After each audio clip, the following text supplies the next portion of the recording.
कैसे आप सब। उम्मीद करता हूं कि आप सब अच्छे होंगे। रश्मि रथी का 2 पार्ट ऑलरेडी हमने डाला है। आज तीसरा इसका जो पार्ट है, मुझे उम्मीद है कि काफ़ी ये वीडियो आपके लिए परीक्षा में हेल्पफुल होगा।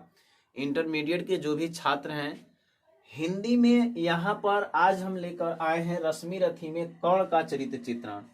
यानी कि रश्मि रथी में 3 लोगों का चरित्र चित्रण जो है काफी इंपोर्टेंट है। कर्ण, कृष्ण, कुंती, यानी कि तीनों का चरित्र चित्रण देखा जाए तो रश्मि रथी में काफी इंपोर्टेंट माना जाता है और ये हर साल परीक्षा में पूछता है।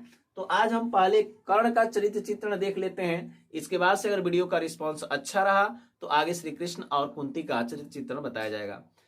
स्वागत है आपका हमारे इस क्लास में, साहनी सर की क्लास में। और मुझे उम्मीद है कि ये वीडियो भी आपको पूरी मैं कोशिश कर रहा हूं समझाने के लिए।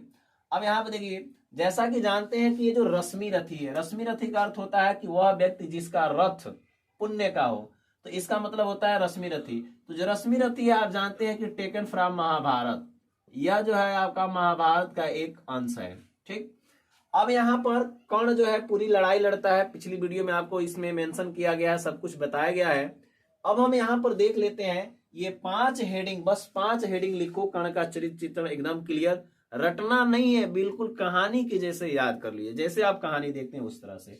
अब देखिए, महान सेनानी। आप सारे लोग हम जानते हैं कि जिस प्रकार क्रिकेट का एक कप्तान होता है और वह 11 लोगों को मैनेज करता है, 10 लोगों को मैनेज करता है, 12 लोगों को मैनेज करता है, यानी अपनी टीम को मैनेज करता है, उसी प्रकार पहले के जमाने में, आज तो मान लीजिए कि वो राजा प्रजा वाली बात नहीं है, लेकिन उस जमाने में हर यानी राजा अपना एक सेनापति रखता था, यानी सेना की देखभाल करने वाला रखता था।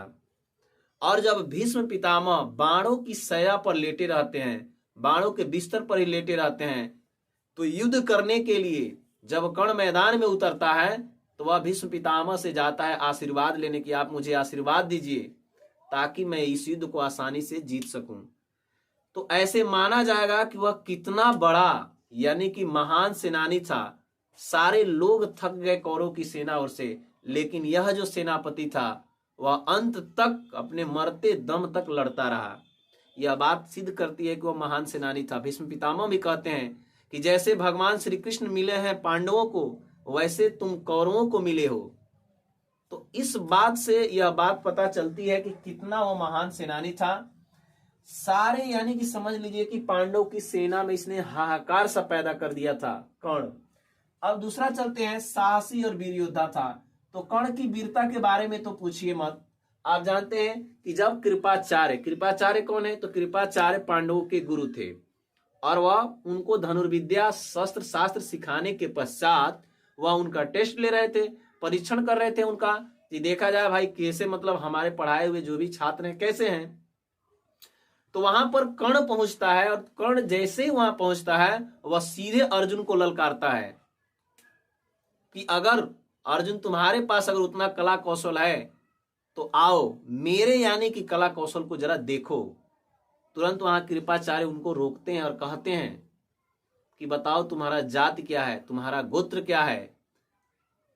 तो कर्ण चूंकि जानते हैं कि कुमार अवस्था में ही कुंती ने इनको नदी में बहा दिया था और इनका पालन पोषण जो इनके घर भी नहीं हुआ था, तो यहां पर ये थोड़ा सा पीछे हटते तो नहीं है, लेकिन वह कहते हैं कि तुमको जाति और गोत्र से क्या मतलब है, तुम मुझसे युद्ध करो, मेरे बाण को देखो, मेरे ललाट को देखो, इससे क्या मतलब है कि मैं कौन सा जाति का हूं, गोत्र का हूं।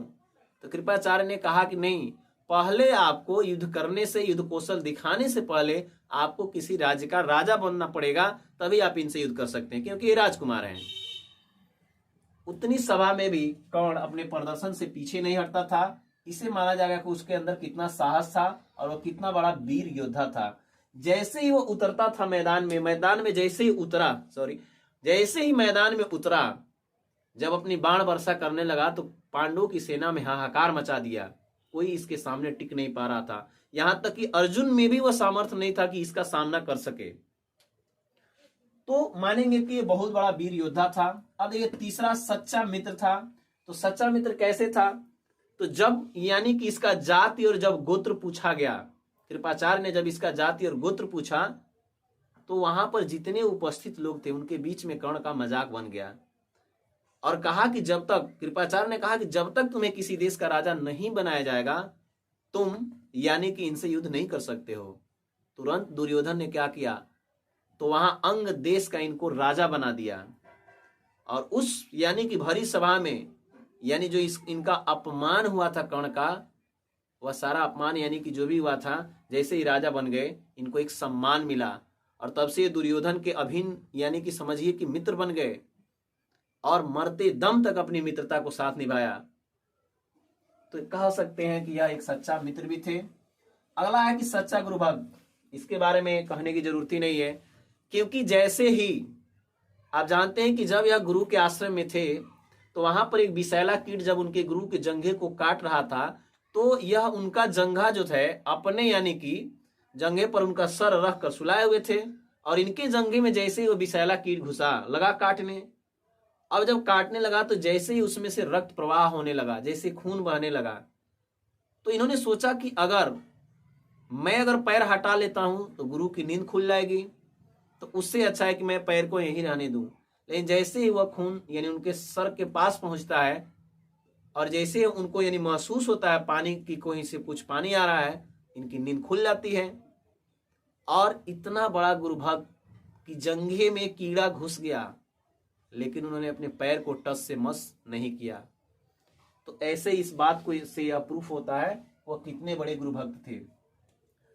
कौन इतना दानवीर उस समय कोई नहीं था, क्योंकि उस समय इतना ज्यादा जो आदमी अपने जीवन रक्षा को दान कर सकता है वो सोच सकते हैं कि कितना बड़ा दानी होगा।